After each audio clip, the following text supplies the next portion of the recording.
حياكم الله مشاهدينا من جديد. يستغرق الشخص في النوم العميق ناسيا أنه قد يسبب أرق لغيره، وهذا بسبب الشخير الذي قد يصدر وهو نائم. والمشكلة دائما بعدم اقتناع الشخص بمدى الإزعاج الذي يسببه للبعض، فالبعض قادر على تقديم معزوفة موسيقية دون أن يدري. لذا مشاهدينا معنا اليوم يسعدنا أن يكون بالاستوديو حتى نتكلم أكثر عن هذا الموضوع الدكتور حكيم العبادي، أخصائي أنف وأذن وحنجرة. حياك الله، صباح الخير دكتور. أهلا وسهلا، سعيدين بوجودك ويانا. طبعا أنت مو بدكتور اليوم ضيف، أنت دكتور بعد غرفة التحكم كلها ما شاء الله، كل الزملاء يتعالجون عندك. يعطيك العافية دكتور. أهلا وسهلا فيك. في البداية دكتور عرفنا بالشخير، ما هو الشخير؟ الشخير ببساطة هو صوت غير طبيعي ناتج عن اضطراب مرور النفس بالممرات التنفسية نتيجة وجود ضيق، اضطراب. لو مر الهواء بشكل انسيابي ما راح يحصل هذا الاضطراب. والحقيقة هي العملية تشبه أي عملية تزاحم بين مواد تمر بمدخل ضيق، مثل دخول عدد كبير من الناس من بوابة ضيقة. مثل واحد الآن لو تطلبين مني أصفر بشفايفي، إذا ترديني أصفر لا يمكن أن أصفر إلا إذا ضيقت شفايفي. صحيح. لكنه لو ما عملت هذا الضيق ما يطلع صوت. صحيح. والراعي القديم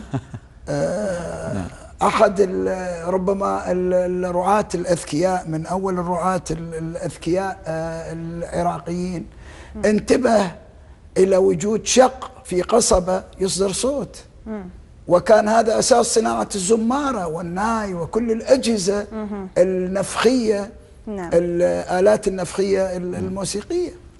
طيب دكتور، الشخير نفسه يعني هل يحتاج إلى استشارة طبية؟ أكيد. الحقيقة مو بس استشارة، تقييم للحالة. لأن الشخير في ناس تعتبر هذا شيء عادي، يعني ماخذ الأمور منو طبيعية. قال عادي؟ أنت تقول عادي، منو قال عادي؟ بعض الناس يعني. لا، دول ناس مخطئين. صحيح. 90% من معلومات مجتمعاتنا خطأ بخطأ. صحيح. نعم.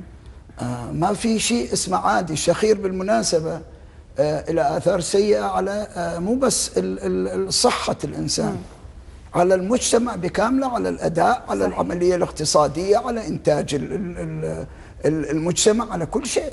صحيح طبعا. طيب دكتور، يعني مثل ما قلنا في البعض يستهين بسالفة الشخير مثلا أو يعتبرها شيء عادي، لكن اليوم نلاحظ بعض الأشخاص ما يعانون من الشخير إلا في حالات معينة، يعني مثلا الإرهاق الشديد، يوم يكونوا متعرضين لإرهاق شديد، تعب عمل لفترات طويلة، ممكن يصدرون الشخير. أما في الأيام العادية ما في هذا الشخير. هل هذه حالة جانبية مختلفة ولا نفس الموضوع؟ صحيح تماما. بعض العادات الصحية السيئة عند الناس والشكل التشريحي لجسم الإنسان قد يسبب صدور هذه الأصوات بالحالات حتى الطبيعية. يعني من الملاحظات المعروفة، يعني مثل دول الخليج الإمارات يحبون الخيل. الخيول العربية معروفة بسلاسة ممر الهواء. ليش؟ اللي ينتبه لها، اللي عنده فكرة عن هاي الخيول، يلاحظ مدخل الأنف صاير للأمام، مو مثل الخيول الغربية صاير لي جوا. والزاوية بين رأس الخيل وبين محور العنق تكون منفرجة مو حادة. هذا يخلي الخيل يقدم أداء رائع، لأنه بإمكانه أن يأخذ هواء أكثر من يتعب، بينما الخيل الأوروبي ما يقدر يعمل هذه. نعم، يعني صحيح. اليوم أخذ الهواء الكافي وبطريقة صحيحة ممكن يأثر على إنتاجية الشخص. طبعا بالتأكيد. فزيادة الوزن، الأداء، بعض التمارين الرياضية قبل النوم، الوجبات الثقيلة، كلها ممكن تأثر بشكل سيء على الممرات التنفسية. طيب دكتور، بالنسبة للشخير هل ممكن علاجها دون اللجوء إلى الجراحة أو ما شابه ذلك؟ بالتأكيد. خلي أوضح فد حقيقة هنا، أنا ربما الناس ما تدركها. الناس يتصورون جسم الإنسان عبارة عن كتلة صلدة. الحقيقة جسم الإنسان عبارة عن اسطوانة. يجب أن نفهم هذا. إذا فهمنا هذا كثير من الأمور تنحل. هذا كفي الآن اسطوانة. الفم هو هذه الفتحة، والمخرج هو هاي الفتحة، وكل ما يمر بيناتهم هو خارج الجسم. هذا خارج الجسم مو داخل الجسم. لذلك تشوف أنت من الأشياء المعروفة أنه مهربي المخدرات يستخدمون الجوف لتهريب المخدرات، يبلعون الكبسولات. شنو السر؟ ما هي ملاحظة أنه هو جاي يخليها في خارج الجوف الإنساني، يعني بالداخل لكن خارج الجسم الإنساني. نعم. نفس القصة. زيادة وزن الإنسان مو زيادة من الخارج فقط، زيادة من الداخل، فتشكل تضيق. لذلك إجابة على هذا السؤال، تخفيف الوزن يساعد في 70% من حالات الشخير. نعم. الوزن فقط 20 إلى 25% من وزنك تفقده، أضمن لك 70% من الشخير يروح. نعم. سبحان الله. جميل. طيب دكتور، الحين في حالات من الشخير اللي هي الحالات العادية، وفي حالات اللي تكون مع انقطاع التنفس أحيانا. هاي حقيقة الحالة الخطرة. هذا تأثير الشخير الصحي. في تأثير اجتماعي وفي تأثير صحي. تأثير اجتماعي يأثر على الأهل ويأثر على وفي تأثير اقتصادي، لأنه الإنسان يقل أداءه، يقل تركيزه، يقل يعني يكون جائع للنوم، ما نايم. التأثير الصحي يكون ارتفاع الضغط، ويكون أمراض القلب، وأخطرها حالة توقف التنفس المفاجئ عند النوم، اللي تؤدي إلى الوفاة عند الأطفال وعند الكبار. ويجب الانتباه إلها، والحقيقة هي الدافع الرئيسي لمعالجة مشكلة الشخير. طيب أنا حضرني سؤال بالنسبة للأطفال، يعني في السن مثلا الخامسة للسابعة تقريبا، في هذا السن قد يعانون بعض الأطفال من الشخير، أو مثلا بعض الأطفال يناموا راسه على فوق عشان يقدر يتنفس وتسمع. هل هذه ممكن في أنواع الشخير قد تكون مؤقتة لسن معين ويختفي هذا الشخير، ولا أن هذا يبغي له علاج؟ نعم، هو السبب الرئيسي للشخير عند الأطفال ما يسمى بالناميات اللحمية أو الغدانية. والحقيقة هي تسمية، فد نوع من التسمية الخاطئة. الترجمة العربية للأسف خطأ يعني كثير خصوصا بالقضايا العلمية. المترجم بحاجة إلى أن يكون متمكن من اللغتين وعنده حد أدنى من المنطق. للأسف مترجمين العرب يفتقدون لهذا، حتى من يشتغل منهم بالعلم.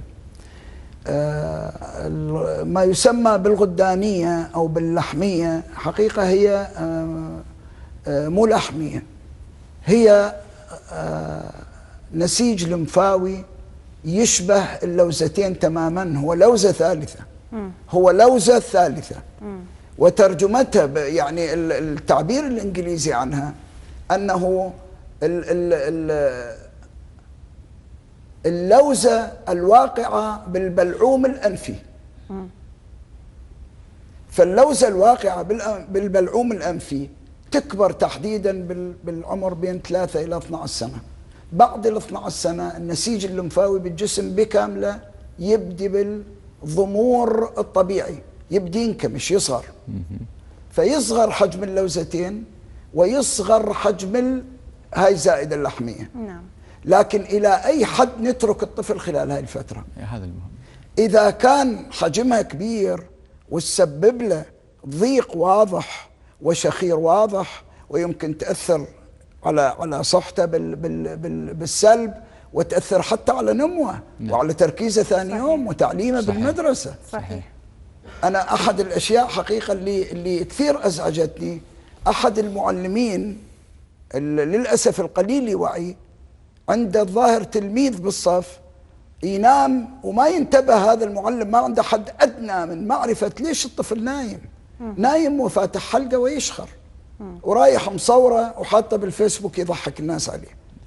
المفروض في هاي الحالة تتصل بأهله، تتصل بالأب بالأم عن طريق الإدارة وتقول لهم ابنكم عنده مشكلة صحية ويحتاج إلى علاج ما المفروض تروح تصوره وتحوله إلى نكتة بين نعم.